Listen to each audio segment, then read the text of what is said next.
qu'est-ce qu'on appelle un postulat. Écoutez comment on définit un postulat. Le postulat, c'est une proposition que l'on demande d'admettre avant un raisonnement,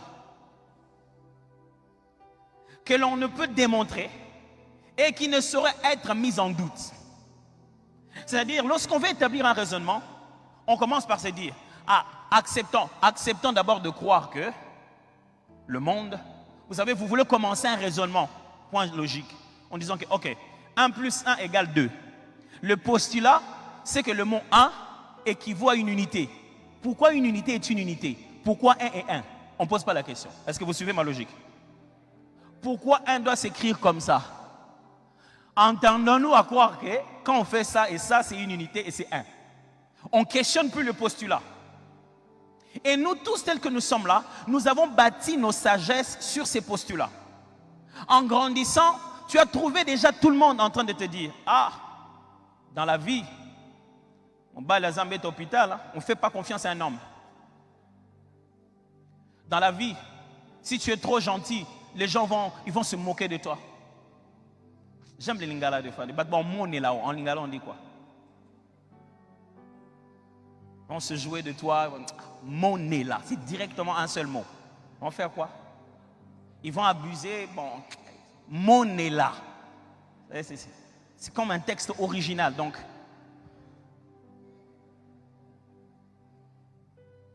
on dit non, ça c'est sa famille est ça.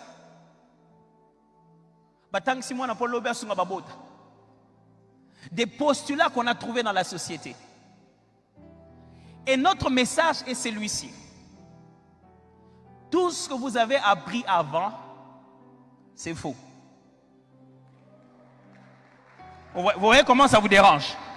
Pourquoi? Vous voulez que je nuance. Vous voulez que je vous dise, mais est-ce que tout est faux?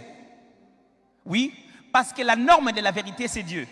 Si vous trouvez une chose en Dieu qui ressemble à ce que vous aviez entendu, ce n'est pas ce que vous aviez entendu qui est vrai. Vous venez maintenant d'entendre la vérité qui ressemble à ce que vous aviez déjà entendu. Ça signifie ceci maintenant. En devenant chrétien, nous établissons de nouveaux postulats, des nouveaux points de départ de réflexion. Comme quoi? Comment continuer à pardonner et ne jamais vous venger? Ok, vous voyez comment ça fait bizarre? Écoutez, Jésus, quand il prêchait, sa prédication consistait à établir de nouveaux postulats, des nouvelles bases de réflexion. Il leur dit ceci. Vous avez appris qu'il a été dit. Ok, on corrige maintenant. Moi, je vous dis. C'est ça l'évangile. L'évangile consiste à dire, notre message consiste à dire, vous avez appris qu'il a été dit.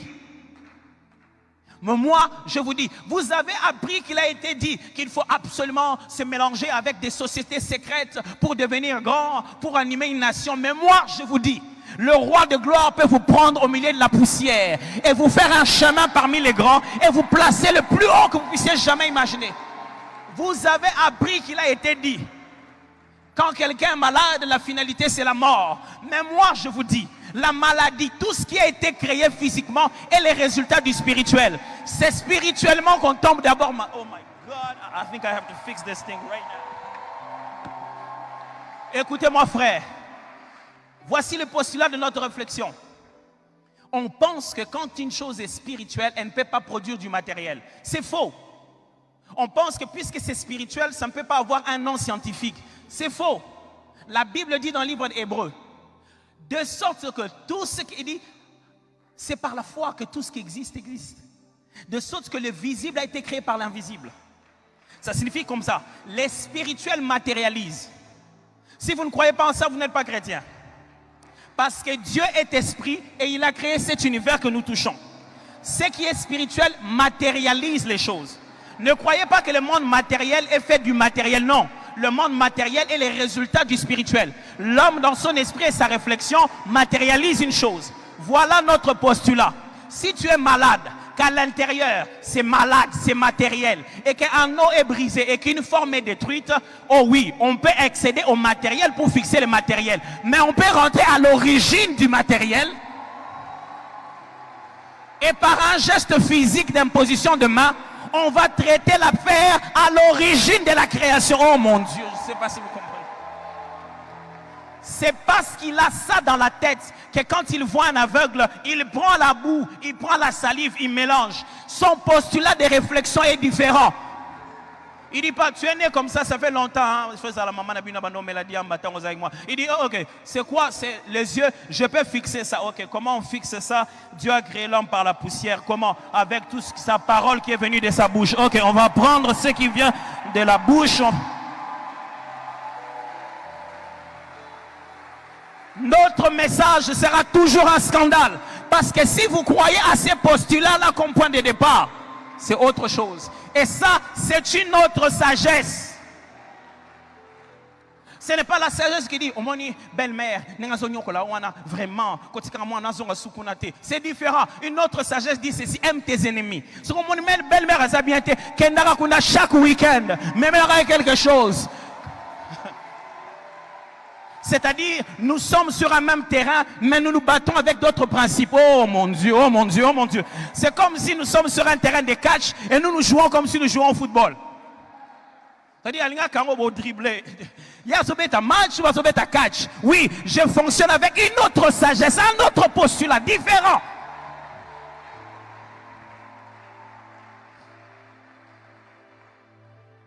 C'est ça notre message, mes frères. Notre message, c'est ce scandale-là. Notre message, c'est qu'à la base, tout doit être corrigé. Notre message, c'est qu'il est possible que tu sois rempli des postulats qui sont faussés. Dieu aimerait corriger cela par Jésus dans la Bible. Et que maintenant, tes raisonnements de départ doivent être complètement changés. Mais pasteur, j'ai un diplôme. Pasteur, j'ai un doctorat. Oui, tu as le doctorat de l'organisation de l'ignorance humaine. Mais Dieu qui sait veut te dire le vrai savoir. Tu es intelligent basé sur l'observation des hommes organisés. Mais je te partage la connaissance du Créateur. Pas de celui qui a observé, de celui qui a fabriqué. Je ne sais pas si je me fais comprendre. Je ne veux pas te partager les informations du mécanicien de Mercedes à Kinshasa. Je vais te partager les informations du fabricateur. Ça, c'est Jésus que je prêche. Je prêche un Jésus qui est capable d'entrer au fin fond de la colonisation. La mentalité coloniale bafouée. Il va jusqu'à la fondation. Il fait monter ça et il change de fondation. Oh, gloire à Dieu. Je prêche un Jésus qui peut, il ne va pas détruire la maison, mais il creuse.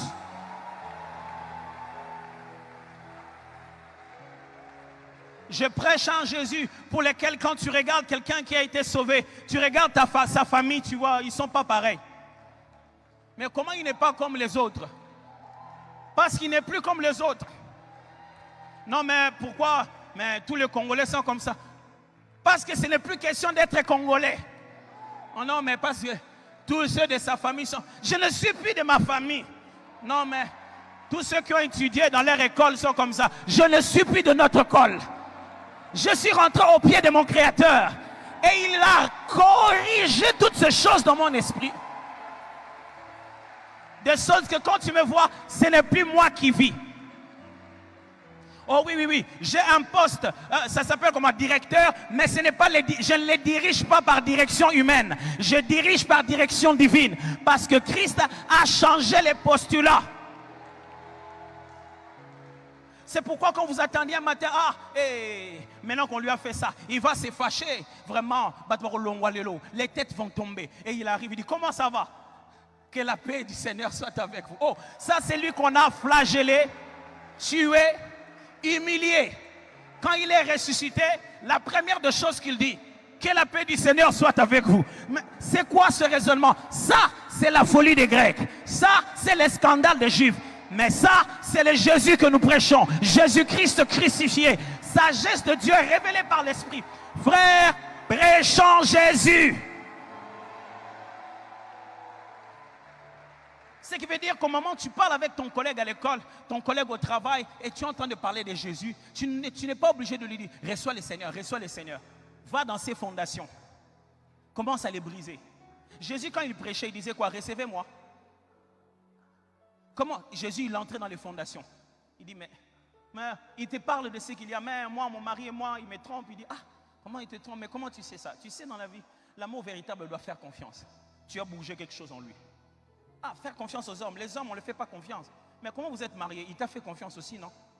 Il dit, ah, il dit, tu sais, si tu l'aimes, l'amour supporte tout.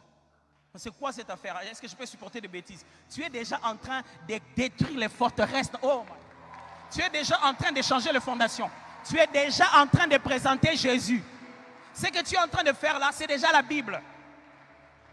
Ne dis pas, on va ouvrir dans Matthieu. Oh, tu vas le perdre. Parce que quand les apôtres prêchaient, ils n'ouvraient dans aucun Matthieu. Ils vivaient Matthieu. La force de l'évangile, c'est de le vivre, pas de le citer. Non, je vais prier pour notre Seigneur, Dieu de gloire, je t'en supplie.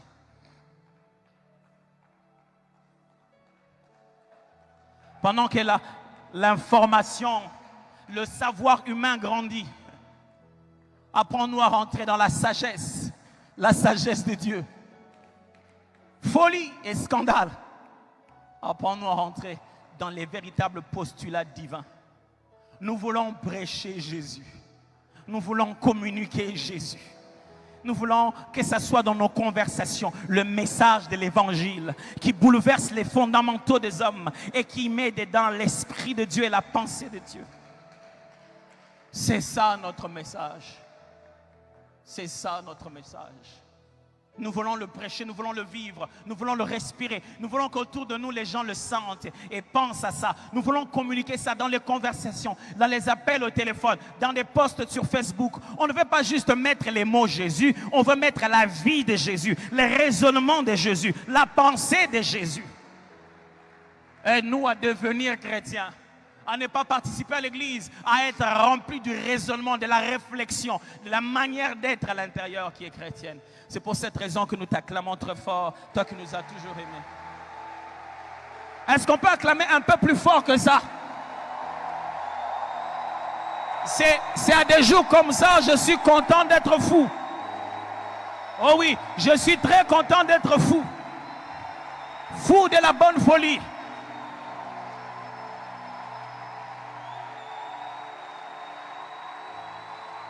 Comment on peut croire à ça? Oui, il suffit de croire. Et crois d'abord et tu verras. Si tu crois, alors tu verras la gloire de Dieu.